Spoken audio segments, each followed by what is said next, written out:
skating spots. A lot of spots are destroyed, people will knob them, but we'll go at the wee hours in the morning, like 3 o'clock in the morning, unknob spots, just because we like, oh, I think I can do this trick. Not that I know I can do it 100%, but like the mentality you have is, oh, I can do this for sure. So you go to a spot, cause $1,000 worth of damage, fuck it up, create cracks in the ground, put little adder, concrete crack filler, just so you can get your trick. You basically completely destroy spots, just so you can do this thing, but you will go through such lengths just to get that one little trick. I don't know what it is. Actually, I do know what it is. It's that one feeling of rolling away. I started when I was really young, but basically I just bombed hills and stuff like that and didn't really try many creative street tricks, but moving out here, just really something that everyone does, and it was really fun learning new stuff. When you skate, you mentally are free from all stress and basically everything that you're going through in life. It's an easy way to cope with those hardships. It's more of an art than it is a sport.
appeals to me about climbing is probably the fact that in addition to being a physical workout, it's also very mentally challenging. And you have to think about what basically every part of your body is doing. It's never just like, oh, if I try as hard as I can, I'll be able to do this move or do this climb. You have to be strong enough, and your fingers have to have the strength, and your tendons and all that, but you have to be very physically aware in what your body is doing. There's always something else you can work on. There's always some little way you can get stronger. Upper body strength training specifically, so like pull-ups and push-ups to kind of balance out, and then hangboard and finger strength, because that's actually, I think, what helps me the most is the finger strength stuff. But then also it's just a lot of climbing, getting muscle memory down for certain types of moves so that when I encounter them in a competition or on a really hard climb, my body would just kind of know what to do. Because a lot of times when you're in a comp, there's a lot of pressure and stress, and you kind of blank on stuff a lot. So if your body already knows how to try hard and how to pull on this kind of hold, it'll make it a little bit easier for you to actually do that and not just kind of crack under the strain.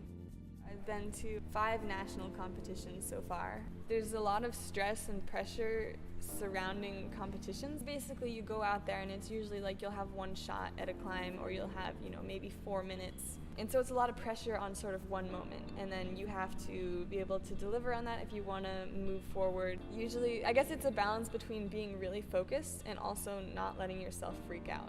I really would just have to think about, okay, I do this move, I put my foot here, I put my hand here, and then I pull. And I wouldn't think like, oh, there's 100 people watching me. If my mindset is focused on, I need to do this, and like I need to not fail in this moment, if I'm letting all that into my mind when I'm competing, I'll usually kind of freak out, the stress will get to me, and I won't necessarily do very well. Climbing, I'm pushing myself physically, but also mentally. You have to like fully be engaged every time you get on the wall, and that's when you're going to see the best results. Gym climbing is designed to sort of be a little bit more comfortable because we can choose what moves we put on the wall, what holds we use, that kind of stuff. And then you get outside and, your skin hurts and everything is not set up to give you the smoothest, most flowing rock climb. It's just you're climbing what's there.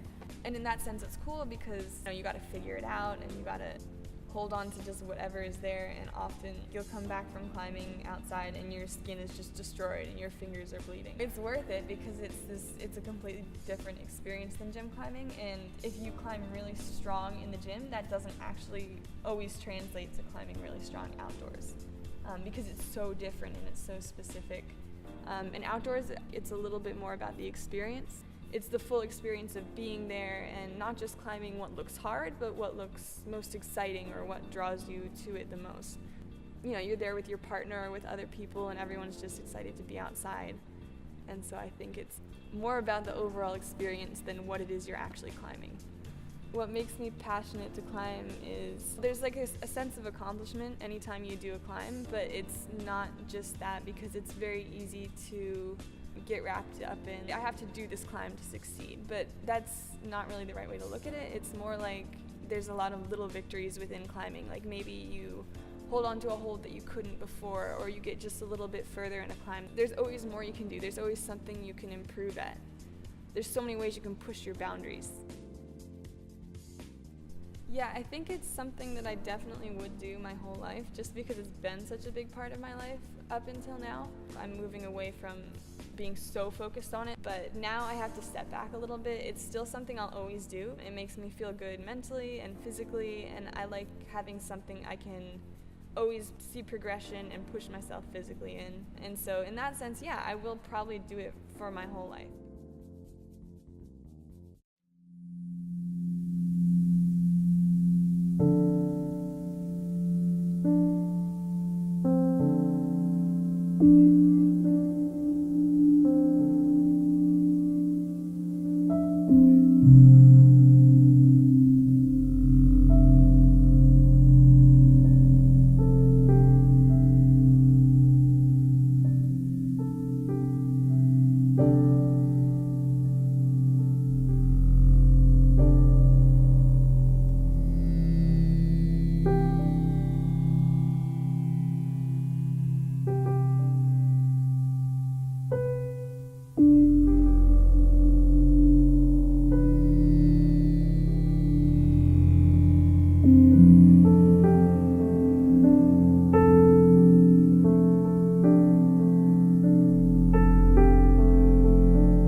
My name's Jake Casares. I'm 32 years old. I live in Capitola, California.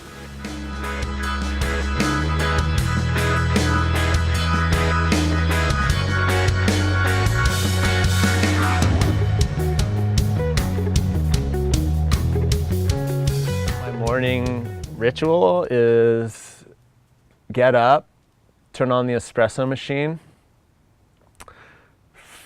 find out what the waves are doing, make a board selection, have about 3 double espressos and a little bite to eat, drink some water, and get out there.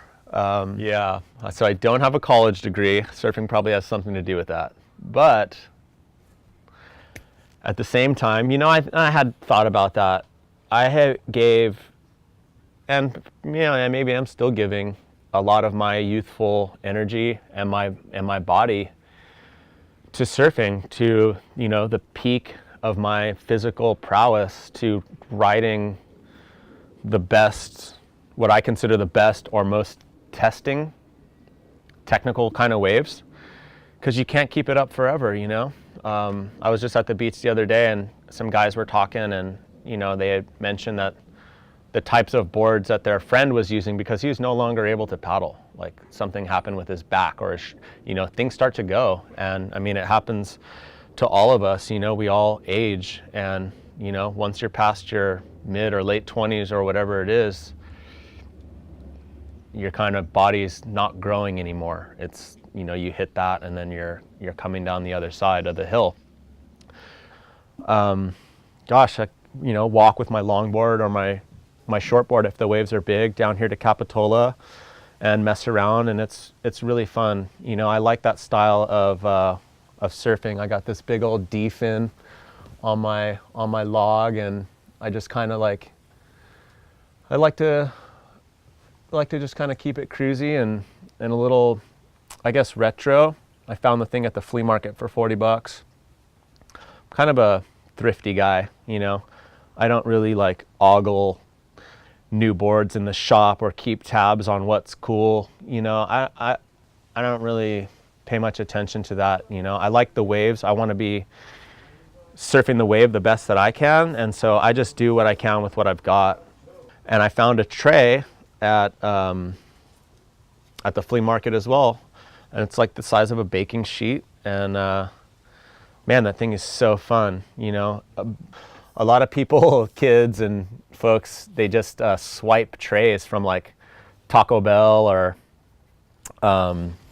McDonald's, and this is something you used to see at Sandy Beach a lot on Oahu, and people are just body surfing, but they use the tray because when you're at speed, it planes and it really helps you go faster.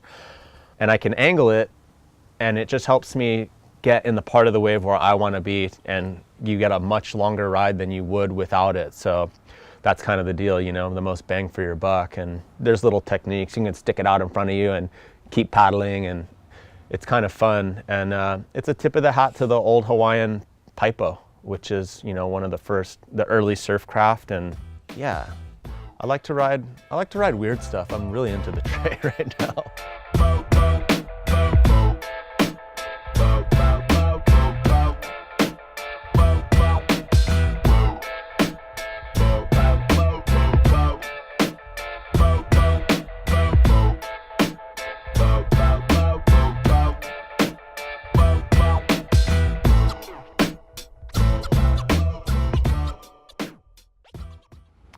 You surf because it's just something that you love and you care about and you want to do. So do I surf for a different reason? No, I surf for the same reason. Surfing's cool. It's fun. It's awesome. You're at the beach. It's beautiful.